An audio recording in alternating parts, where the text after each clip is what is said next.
Hi everyone, my name is Brianne. Today we're going to be talking about immunotherapy and going over how to administer the injections at home. We will send you home with a few different materials. One of them is going to be your schedule. This is what you need to follow. It has two columns, the induction and the maintenance.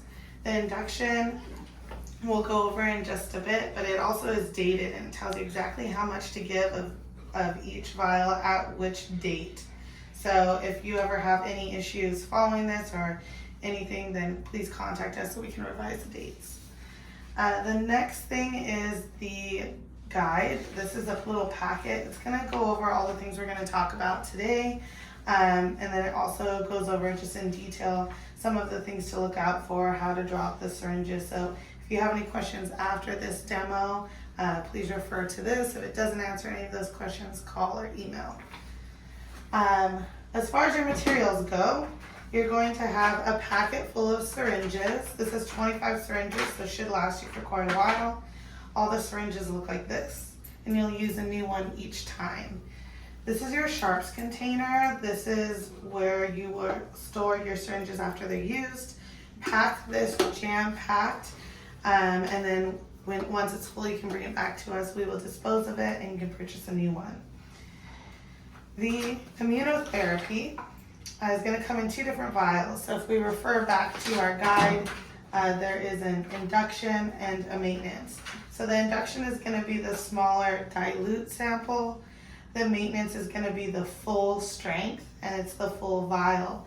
This one is what you will refill each time. So usually when you get down towards the bottom, you have a couple shots left, give us a call. We can get that made for you. It is specially made just for your pet. So this is everything that they are specifically allergic to, so it does take some time to make that, so keep that in mind. Today we're going to be giving 0.1 of the induction, so I'm just going to draw that up. You just pop off this little cap. You'll see that the needle is very small. You'll want to poke this into the gray part of the vial and then just pull back. As you do so, there's just naturally some bubbles. Some tips to get those out are you can do what I just did, just keep drawing up more and pushing and draw and pushing until you get the bubble out. Or you can kind of grip it with these fingers and give it a light flick. If you don't grip this and you flick it, it's going to go flying across the room. So make sure you got your pinky on there holding that needle. So we're going to draw it up to 0.1. And basically what that looks like is this top black line is going to line up with the little line where you're marking. So next time we'll do 0.2 and we're going to gradually move up. When we're giving this injection, hold it however you're comfortable holding the syringe. There are people who will hold it differently. I advise doing it in a way that you can maneuver this syringe with just one hand. If you are trying to poke here and then use this hand to push and pull, it's not going to be as steady. Your pet might move around and then the needle might be going someplace you don't want it to go. The shot that we're giving is subcutaneous, which means underneath the skin. So if you ever play with your dog, you can lift him up. You can feel how thick his skin is.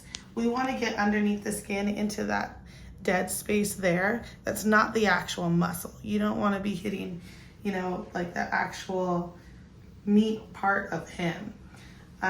You want to just grab up his fur and then make a nice little tent. Find a little pocket to get underneath the skin. He has a lot of long hair right here, so it's hard to tell.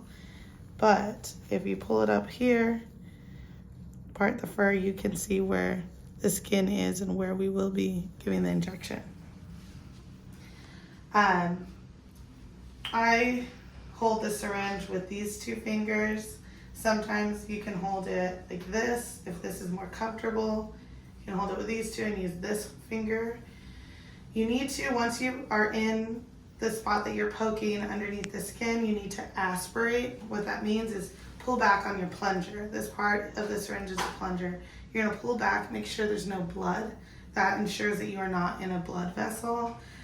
And then you can push in the antigen. So So with my left hand, I'm going to make a C, lift up his fur, use my index finger to make that tent. He's going to look over there and not pay attention.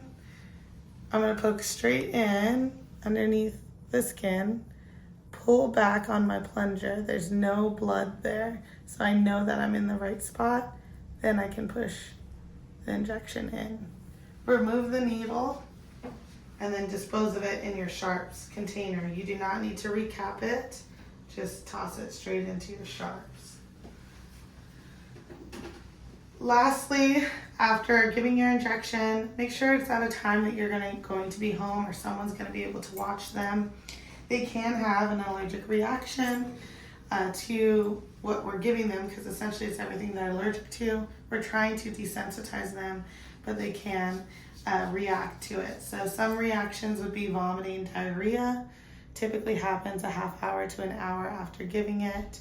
Yawning is not a side effect. That's totally fine that he did that. But he will likely just have a normal day if he's lethargic. That could be another symptom. Severe reactions would be full-on hives, redness, swelling throughout his body. I like to check their mucous membranes by just lifting up his gums, checking this is nice and pink. Lifting them up, check the areas without so much fur. So his belly, this is his normal color. There's no redness, no hives. So I'll check this again in about a half hour and probably again in an hour, just to make sure he's not having any reaction. If he does, no need to be alarmed. You can call us, email us. If it is a severe reaction, he's starting to have hives, difficulty breathing, take him into your closest vet or emergency clinic. All right, we're all done.